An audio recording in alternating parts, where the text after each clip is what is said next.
انسانوں کے نام افزار ریحان۔ انتخابی نتائج جمہوریت کی فتح۔ الیکشن 2024 کے پرامن اور منصفانہ انعقاد پر پاکستان الیکشن کمیشن اور ملک کے جمہوریت نواز تمام طبقات کو مبارک ہو۔ بلا شبہ ان انتخابات میں خلاف توقع کسی ایک پارٹی کو سمپل میجارٹی حاصل نہیں ہو سکی۔ تینوں صوبوں میں تینوں قیادتوں کو حصہ بقدر جثہ مل گیا ہے۔ جس طرح سندھ میں پی پی کی حکومت بنے گی، اسی طرح پنجاب میں نون لیگ کی اور کے پی میں بیرسٹر گوہر کی نگرانی میں پی ٹی آئی کے آزادوں کی، جبکہ بلوچستان میں وفاق کی طرح مخلوط حکومت بنے گی۔ یہ امر بھی واضح رہے کہ نون لیگ اگرچہ توقعات کے برعکس سمپل میجارٹی حاصل نہیں کر سکی، لیکن نئی پارلیمنٹ میں وہ پاکستان کی سب سے بڑی پاپولر پارٹی کی حیثیت سے ضرور ابھری ہے۔ ایسے میں جہاں یہ امکان موجود ہے کہ نون لیگ پی پی کو ساتھ ملا کر مخلوط حکومت بنائے، وہیں یہ گنجائش بھی نکالی جا سکتی ہے کہ پی پی پی ٹی آئی کے ساتھ ایکا کر لے، لیکن اس کا امکان نہ ہونے کے برابر ہے۔ زیادہ امکان یہی ہے کہ نون لیگ زیادہ سے زیادہ آزاد لوگوں کو ساتھ ملا کر وفاق میں حکومت بنا لے۔ اگر پی پی کے ساتھ مل کر حکومت بنائی تو ظاہر ہے اس میں اگر نواز شریف وزیر اعظم بنتے ہیں تو صدر آصف علی زرداری کو بنانا ہوگا۔ اغلب امکان یہی ہے کہ نواز شریف اپنے روایتی اتحادیوں اور آزادوں کو ساتھ ملا کر وفاق اور پنجاب میں حکومتیں بنائیں گے۔ درویش ان انتخابی نتائج کا ایک مثبت اور ایک منفی پہلو واضح کرنا چاہتا ہے۔ مثبت پہلو یہ ہے کہ ان انتخابی نتائج کے بعد کسی بھی پارٹی کے پاس یہ گنجائش نہیں رہی ہے کہ وہ انتخابات کی شفافیت پر معترض ہوتے ہوئے دھاندلی کے روایتی الزامات عائد کرے اور انہیں ثبوتائی کرنے کے لیے کسی احتجاجی تحریک کا ڈول ڈال سکے۔ اگرچہ عبوری سیٹ اپ یا الیکشن کمیشن پر اس نوع کے اعتراضات کیے جا سکتے ہیں کہ انہوں نے دن بھر غیر ضروری طور پر کیوں موبائل فونز اور انٹرنیٹ سروسز بند کیے رکھی، جس سے نہ صرف سیاسی لوگوں کو بلکہ عام ووٹروں کو بھی سخت مشکلات پیش آئیں اور ووٹوں کو دور دراز پھینکا گیا۔ انتخابی عملے کی مشکلات بھی واضح ہیں۔ یوں انتخابی نتائج بر وقت پہنچانے میں الجھنیں درپیش رہیں۔ ان کی وجہ سے شرارتی اذہان صحافیوں نے انتخابی شفافیت پر بڑی بڑی انگلیاں اٹھانا شروع کر دیں۔ انہیں ذرا دراک نہیں کہ اس کے کیا کیا مفاسد اور نقصانات ہو سکتے ہیں۔ اگر نواز شریف کی جیت کا اعلان تاخیر سے ہوا ہے تو اس کی چبھن ہے، لیکن اگر یہی تاخیر بلاول یا کسی نون مخالف کی جیت میں ہوئی ہے تو درست۔ یہی لوگ دن رات آسمان سر پر اٹھائے ہوئے تھے کہ یہ الیکشن نہیں سلیکشن ہونے جا رہی ہے، جبکہ شفافیت کا اس سے بڑا ثبوت کیا ہو سکتا ہے کہ پی ٹی آئی کے اتنے آزاد جیت گئے۔ نون لیگ کے گڑھ لاہور میں نہ صرف مخالف امیدواروں کو اچھے خاصے ووٹ ملے، بلکہ حافظ نعمان کے بالمقابل میاں اظہر اور سعد رفیق کے بالمقابل لطیف کھوسہ جیت گئے۔ یہ بھی واضح رہے کہ جیتنے والے تمام آزاد پی ٹی آئی والے نہیں ہیں، بہت سے دیگر بھی ہیں۔ نیز مخصوص آزادوں پر بھی قانونی بندشیں تو نہیں ہیں، وہ نو تشکیل پاتی حکومت کا حصہ کیوں نہیں بن سکتے؟ نواز شریف کو کہا تھا کہ اپنے بھائی سمدھی اور دماغ سے فاصلہ رکھیں، مگر انہوں نے احتیاط نہیں برتی، بلکہ کھلاڑی کا جو گند انہوں نے اٹھایا تھا میاں صاحب نے اسے اون کر لیا اور عوامی رابطہ مہم میں بھی کمی رہی۔ پہلے والے بیانیے پر سیاہی پھیری اور متبادل کوئی جاندار بیانیہ دینے سے بھی قاصر رہے۔ گراس روٹ لیول پر اپنے حمایتیوں کو قریب لانے اور ساتھ جوڑنے کے لیے بھی کوئی امنگ نہ تھی۔ 24 کے انتخابی نتائج کا منفی پہلو یہ ہے کہ کسی بھی پارٹی کو سمپل میجارٹی نہ ملنے سے یہاں ایک مضبوط و توانا جمہوری حکومت تشکیل نہیں پا سکے گی، جو کہ اس وقت سیاسی عدم استحکام اور ضموں حال و بدحال ڈوبتی معیشت کو سنبھالا دینے کے لیے ضروری تھی۔ ابھی عبوری سیٹ اپ سے پہلے 16 ماہ جس ناتواں مخلوط حکومت کا تجربہ کیا گیا ہے، اس کی قیمت نہ صرف نون لیگ کو بلکہ خود اس ملک کے بد نصیب کو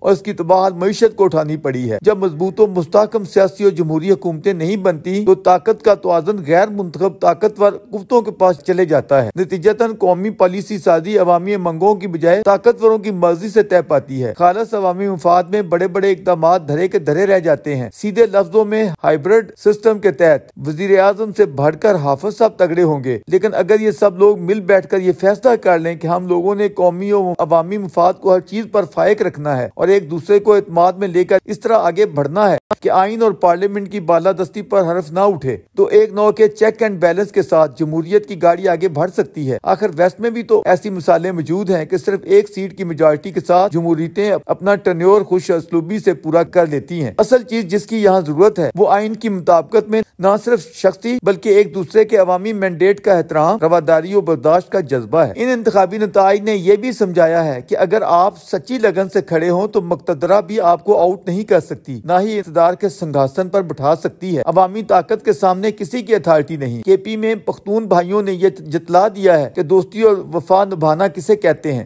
ولی خان صاحب کہا کرتے تھے کہ دوستی میں پختون کا ہاتھ کٹ سکتا ہے، چھوٹ نہیں سکتا۔ البتہ نور عالم صاحب کی جیت پر سب سے زیادہ خوشی ہوئی ہے۔ یہ وہ شخصیت ہے جس کی حق گوئی اور بے باکی سے یہ سارا ہنگامہ اٹھ کھڑے ہوا تھا۔ دوسری بڑی خوشی راجہ سلمان کے بالمقابل اون چودھری کی جیت پر ہے۔ درویش کے لیے خوشکن امر یہ بھی ہے اس کے تقریباً تمام دوست اور مہربان ان انتخابات میں کامیابی سے سرخرو ہوئے ہیں۔ احسن اقبال، رانا تنویر حسین، رانا احمد عتیق، سردار ایاز صادق، ملک برادران، خواجہ عمران نذیر، خواجہ سلمان رفیق، پیر اشرف رسول اور چودھری حسان ریاض جیسے پیارے دوستوں کو مبارک ہو۔ نون لیگ والے پریشان نہ ہوں، کے پی میں جو صورتحال تھی وہ پہلے ہی کھچڑی کی طرح ان کے سامنے تھی، البتہ پنجاب اور وفاق میں حکومت انہی کی بننے جا رہی ہے۔ تمام سیاسی جماعتوں اور قیادتوں کو لازم ہے کہ جمہوریت کے بدیہی تقاضوں کو پیش نظر رکھتے ہوئے دل بڑا کریں، حوصلہ رکھیں، ایک دوسرے کی جیت پر مبارکباد دیں، بالخصوص ہارنے والے جیتنے والوں کو، اور عہد کریں کہ ہم نے بڑی چھوڑنے کی بجائے محنت، لگن اور خدمت سے عوام کا دل جیتنا ہے۔